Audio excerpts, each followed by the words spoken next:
Chaser Report is recorded on Gadigal land. Striving for mediocrity in a world of excellence. This is the Chaser Report. Hello and welcome to the Chaser Report, coming to you intercontinentally for probably the first time ever. Charles Firth is in America, Andrew Hansen's in glamorous Melbourne, and I, Dom Knight, am in boring Sydney as usual. Hello, everybody. Andrew's in the most glamorous location in Melbourne, and Charles is only in Los Angeles. So let's start with Andrew. Why are you in Melbourne, Andrew?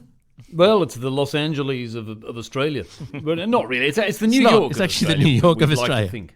Yeah, we think it's like, a lot of Melbourne people claim it's the New York of Australia. It pretty much is, except for the massive showbiz and excitement and fun and, and prettiness. Being the centre of the world. In other respects, it's exactly like New York. And Charles, what brings you to Los Angeles?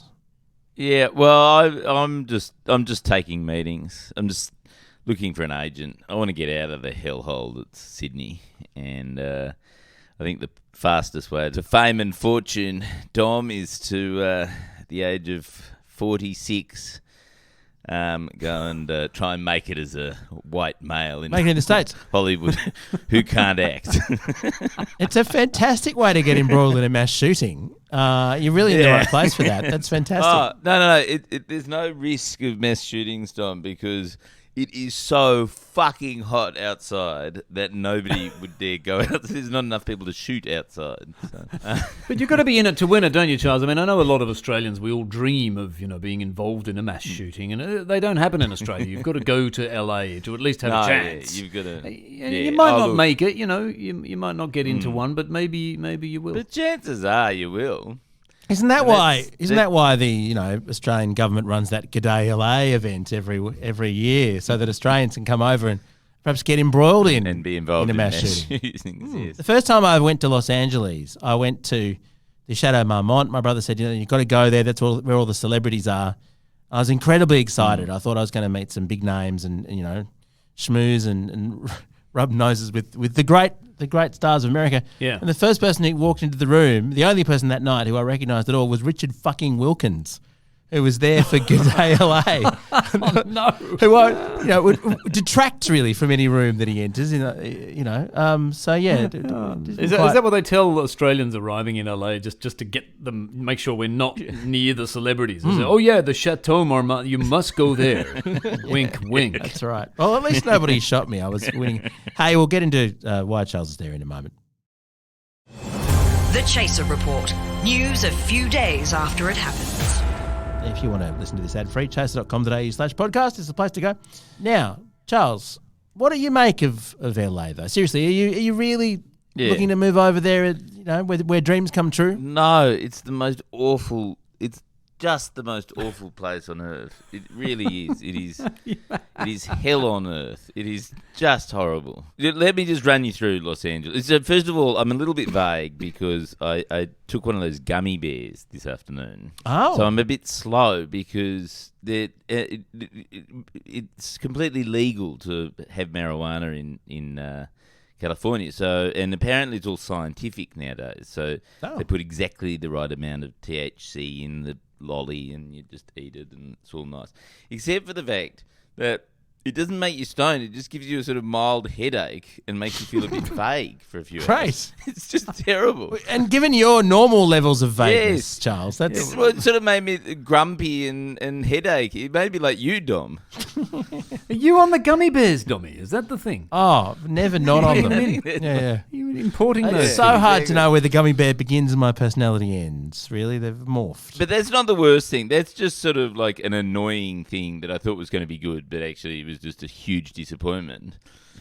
I think the traffic is it's so bad here. Getting from the airport took me an hour and a half, even though it was like a half-hour drive, because like even on Apple Maps and Google Maps, like on a 10-lane freeway, when they say take the 7th lane over to Bear East on I-110 or something, you just go, because there's like 7 different lanes to choose from, and you're hurtling along at 65 miles per hour, and you've got to I mean, it's a nightmare. Anyway, Well, the point you is, probably shouldn't drive after having a marijuana-laden gummy bear, Charles. I mean, most people Is probably that why drive it's so sober. It might make it less stressful, Yeah. actually. It might be good.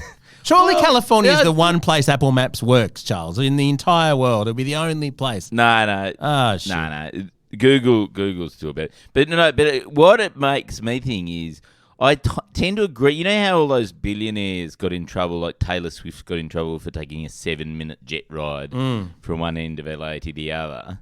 I agree with the billionaires. I totally would do that. If I had $1 billion, I would not touch the traffic. I would just catch jets from one end of LA to the other. Well, that's not safe either when you're full of pot-laden gummy bears, though, Charles. I think you need to get off the drugs before you do any of these forms of I'm travel. just thinking that the idea for the Boring Company, Elon Musk's Boring Company, came from that experience. Oh, really? Doing Was the it? giant Yeah. tunnels under LA. Yes. I think it was because he took THC-laden gummy bears and he thought it was a great idea. See that lots of. Why do they come in gummy bear form? I mean, isn't this a bit of a sort of childlike product? I mean, shouldn't marijuana be in a it's to more encourage- adult type of food? Well, no, I think it probably is to just encourage the kids to like it. They're very delicious. Like it's sort of, that sort of munchy. They taste like, something that you'd want as munchy. So you're saying the downside of THC gummy bears is the THC, but the gummy bear bit's great. Yeah, exactly. Right, That's okay. exactly what I'm saying. Especially the strawberry sour ones are very nice. But where you get it, so there's marijuana shops literally everywhere. Like they can't house 1 million homeless people, but they can. Like they're literally homeless people everywhere, but also marijuana shops. Like that's the only two industries that they have is homelessness and marijuana. Sounds like shops. paradise. Wow. And and they've made them into like Apple stores. Like literally every marijuana store I've walked in has little iPads that give a description of each little lolly or cookie or whatever that you're going to buy with all the scientific sort of thing. It's exactly like an Apple store. Really? Just Really? on these sparse tables. So that's, I mean, people say that the American empire may be on the verge of collapse, but this sounds like a whole breath of fresh life to me. I mean, this sounds like it's got a really good future and it's really going to end well. No, it's terrible. It's terrible, Andrew, because what it's done is it's taken the one fun part out of drug dealing, which was the sheer terror of wondering whether you're going to get caught. Oh, yes. And what's the point now? So- You just left with the exactly. shitty chemicals. Yeah, you just left with this THC, these horrible gummy bears that make you vague and give you a headache, and that is literally it. And then, anyway, but that's not the only thing that's trendy here in Los Angeles. Right. There is another thing. Can you guess what everyone is drinking? Like literally. I'm here with trendy people, and they were going to parties all weekend, and basically this is the only drink that people are drinking. It's in a can. Oh, I'll give you a well, hint. can I guess? Because I think Americans often hop on to Australian drinks many, many years later. Like, you know how we had good coffee many, many years ago, and now I think Yeah. American has discovered it in the last week. Well, so I'm going to guess it's some sort of Australian drink. Like, mate, are they drinking, Kirk's creaming soda? Yeah, Bundy and Coke, perhaps. I'm going to guess that it's kombucha that's Ooh. alcoholic. Ooh, no, see, they don't drink. I'll give you a hint. They don't actually drink alcohol because everyone has to drive everywhere. Oh, of That's why course, they it's get LA. stoned. Yeah.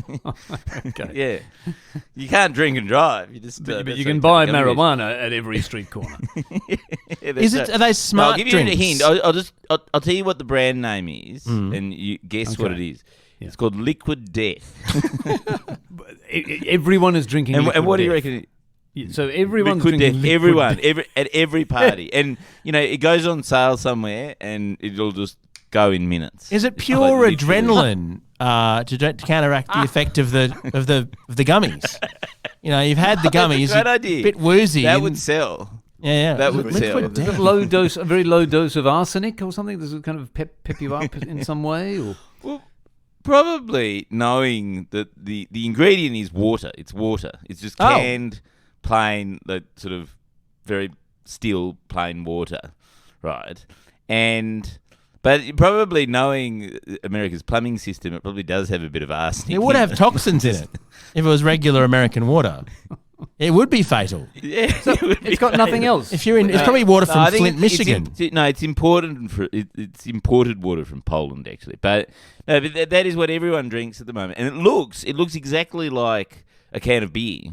So everyone walks around, and you go, "Oh, everyone's drinking beer at this party," but it's not. It's just it's liquid death. So in order to finally make water fashionable in 2022, they've had to import it from Poland so it's not toxic.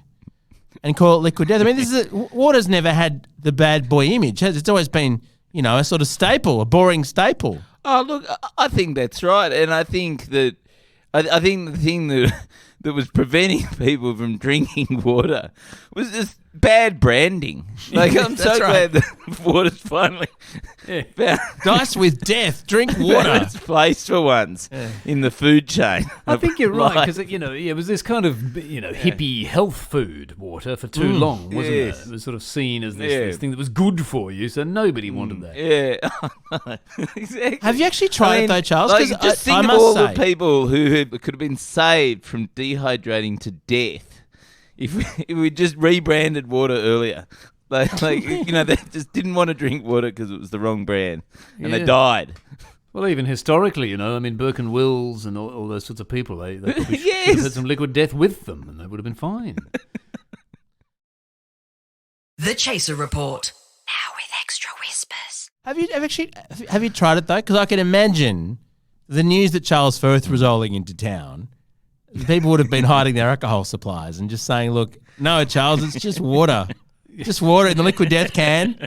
It's not don't drink it. Don't drink it. No, I have tasted it, and it tastes very much like just plain water. But there are other things about Los Angeles that I should note. Actually, a bit like Sydney, Los Angeles has actually quite a few tunnels. To try and get into the city, right? And there's actually one tunnel.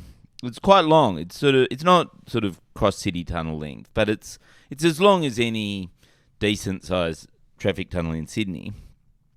But what the Americans have done is that they have added a bike lane.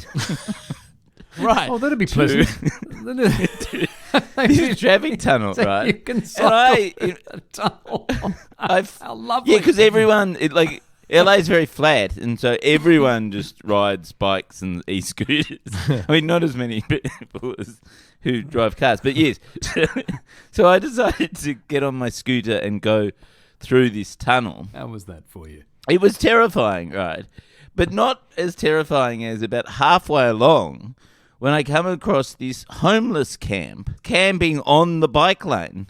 Because they've figured, fuck, this is a perfect place to set up a home because the cops won't see us because we're out of the sun. This tunnel, out of the sun, out of the heat and everything like that. It's sort of genius. Except that I had the terrifying thing of having to sort of politely veer into the actual tunnel traffic to get around their house. Because they didn't want to ride through their house. Oh, my goodness. And they'd have lighting 24/7 as well, I suppose. Could be Free lighting. Yeah, well, I did. I drove through it that night, and it does. It has, street lighting all night in the tunnel. So. Well, it's also probably the best But air not in you'll the day. find in It's Los in the Angeles. The best air would be in a traffic tunnel compared to the surface. I mean, sure, there's Yes, fumes, exactly. but at least it doesn't all collect as smog down there. Yeah, it's definitely the freshest place in LA. Right. So you pop down there with holding your can of liquid death for a bit of fresh air and health and have an exercise in the tunnel. Yes. Yeah, that's right. Exactly. Except for the fact that homeless people, and I've got nothing against homeless people. I'm sure they're wonderful people. Just You clearly do. You had hard your done scooter by. right around them. But I will say, I really think they should urinate not in their homes. They should that's sort of go a controversial. little bit further away because we urinate in just- our homes? What's the that difference? is the stench of LA. Is like the smell of fresh wee everywhere. They've all been drinking too much liquid death, is why. Yeah. Give it a go, don't they? Exactly. Everyone's busting Yes. all the time. What they should do is just bottle the urine, put it in cans, ship it out to Poland, ship it back again, and market it as the new health drink. It's probably, it's probably purer and safer than American water. Liquid life. Yep. Now, speaking of health, this is the last observation that I'm going to give you of LA tonight. I was down at Santa Monica today, and speaking of branding, like America's all about branding. They've given Santa Monica Beach a new name. Andrew, thought you might have they now? This. So it's no longer called. It's called. Well, I think it's sort of been unofficially dubbed this name, but they've got a big sign up. Like the council has obviously put the sign up or something. It's now called Muscle Beach. Oh, right. Oh, right. And you know how they have all those sort of exercise equipment and stuff down next to the pier in Santa Monica? Yes, it's a big mistake. They should have put that stuff in the tunnel. Much muscle tunnel. Right. That's right. But so all that stuff, and it's been there for a while, and it's quite sort of, it is notable.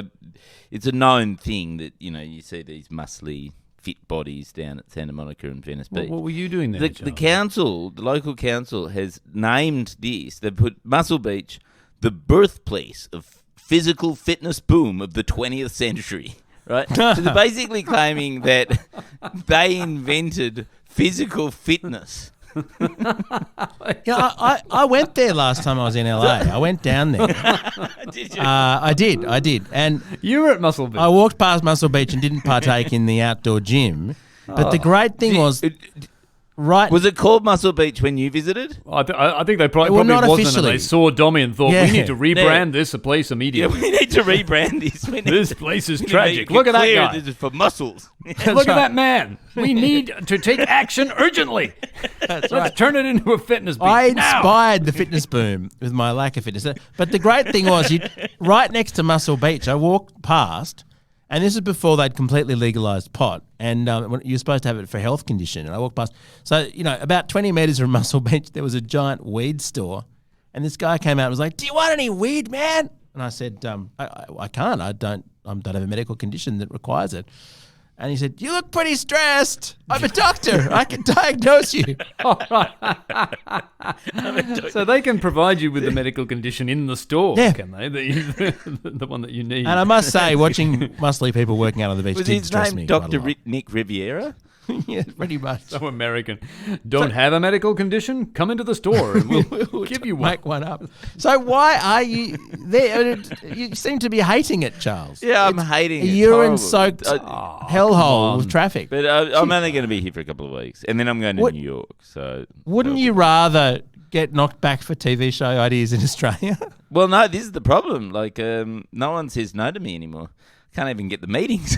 No, it's all good. I'm here with much more talented people than myself, and what I do is I just put them into meetings, and then they sell it. So I'm running strategy basically. Right. So this is like when you used to do meetings with Craig. Yeah. Every time, yeah, that's right. Every time they come home, I just want the KPIs up on the wall. That's right. what's going on. That's what you need.